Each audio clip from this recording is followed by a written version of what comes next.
Hey Dylan, it's Keaton Everett with ABC, going over your pitching video from camp. We're going to go through and talk a little bit about your motion, delivery, what we look for mechanically, and ways that we can kind of improve, maximizing our lower half, getting ourselves in a healthy position, but, most importantly, just kind of getting an understanding of what we're looking for and ways to kind of help you. And, the biggest thing right off the bat is we got to get you to use that lower half a lot more.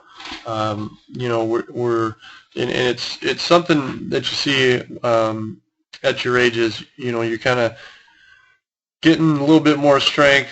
That coordination hasn't quite gotten there, and so it's just kind of that in-between period where we got to make sure that we're focusing up, we're drilling it out, we're making use of our grown body, and so we'll go through and talk a little bit about that. So we'll go back here to the start and just kind of go step by step. So the first step we look for, posture, balance throughout delivery, all right? So you're staying over your back foot very well, all right? You're not going forward.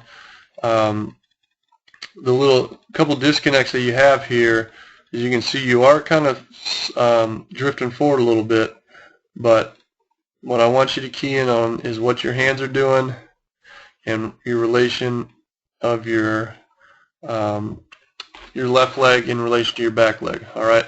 And so basically the start, so we'll go back, so the whole start of this motion from here,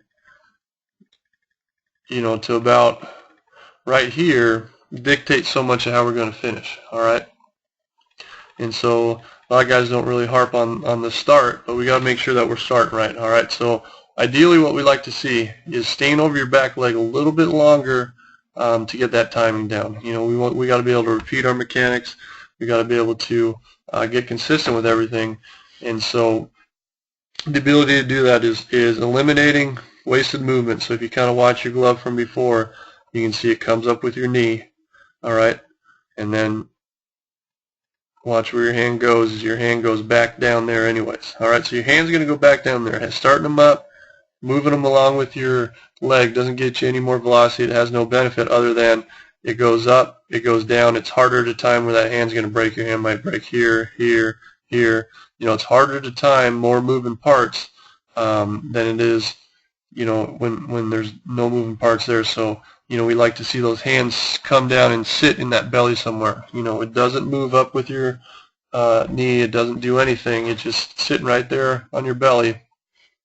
Everything else is getting going. So your hands are going to stay there, and then what I want you to try to get in the habit of doing is, instead of getting your knee to this position, is just think, if this is your foot on the ground, just think pulling a string on your knee so it gets back over that back leg. All right, so now your knee's somewhere back over here at this position, so you're nice and closed off. So it'd be something like right here. So you're getting that back foot, back leg over that back foot at this spot. So now our hips are closed to lead everything down the mound. All right, so ideally we're back there, hands down here. All right, that's a really solid starting spot, nice and consistent, get you in a good spot to get everything going and to maximize your power. Because what this does here, as you can see everything here, is this is just going to swing out open early, and then your upper body is going to follow too. So as we tick through, get going down, you can see that leg coming out, that knee, more specifically that knee's coming out.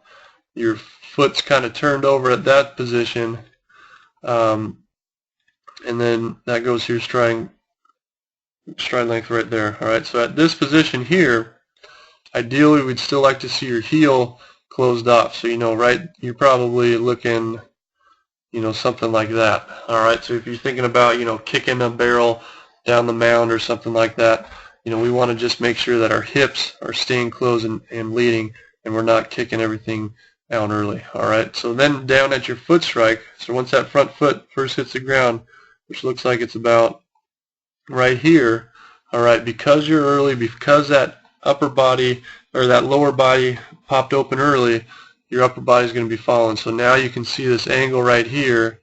Your arm angle is pretty good back there, nothing showing strain or anything red flag for injury wise, but the biggest thing is just this upper body. You can see you're leaning forward, whereas we'd want you to still be straight up over that back hip. Alright, so now your arm would probably be back at this position, and then that glove would match up, and that elbow hasn't popped open, and you're still loaded up on that backside. So basically everything just kind of, you're early, you're getting out in front, this is popping open. So we want to try to make sure we're staying back in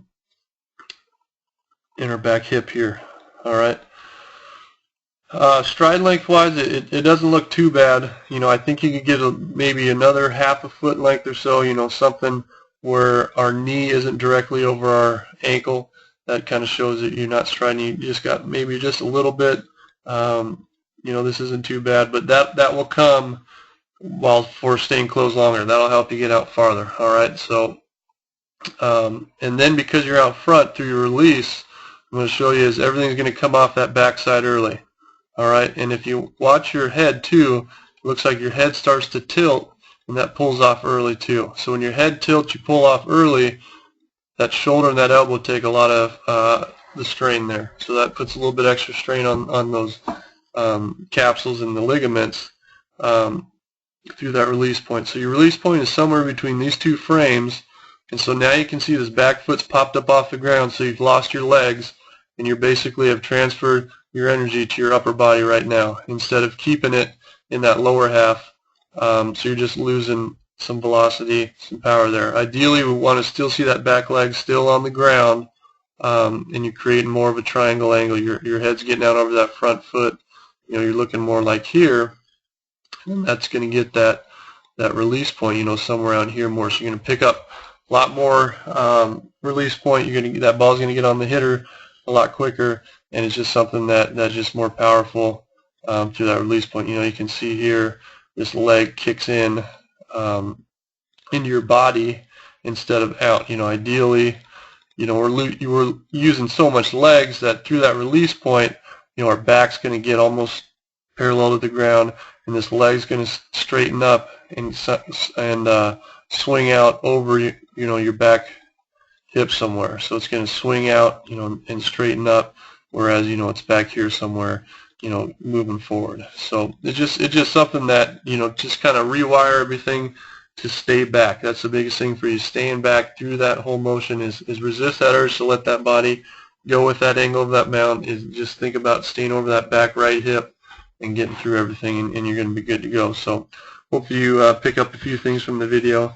Thanks for making it out in the camp. Hope you had a great time, and we look forward to seeing you with ABC.